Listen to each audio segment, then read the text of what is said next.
China vows retaliation if US imposes additional 50% tariffs on its goods.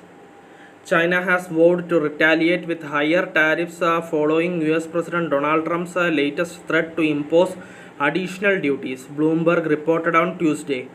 The statement came a day after Trump warned China he would impose an additional 50% tariff if Beijing persisted with its current 34% retaliatory tariffs. The Chinese Ministry of Commerce condemned the US move, calling it a mistake on top of a mistake.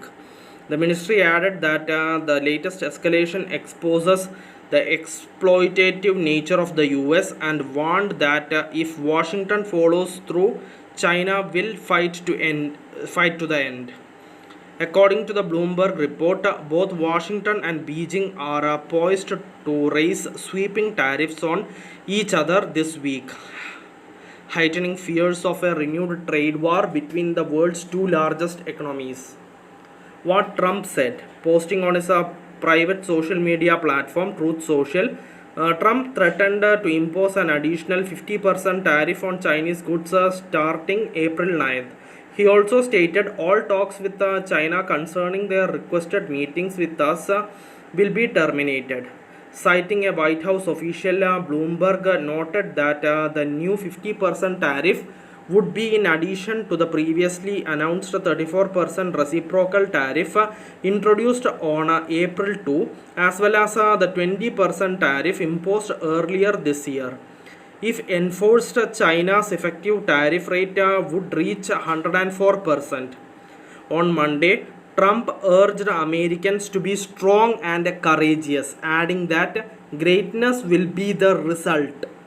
His remarks came as the Dow Jones Industrial Average fell by 1,200 points, an apparent reaction to the rising trade tensions. Trump defended the tariffs, saying they are necessary to rebalance global trade. Trump has repeatedly accused other countries of exploiting the US in trade deals, often signing out China as the biggest abuser.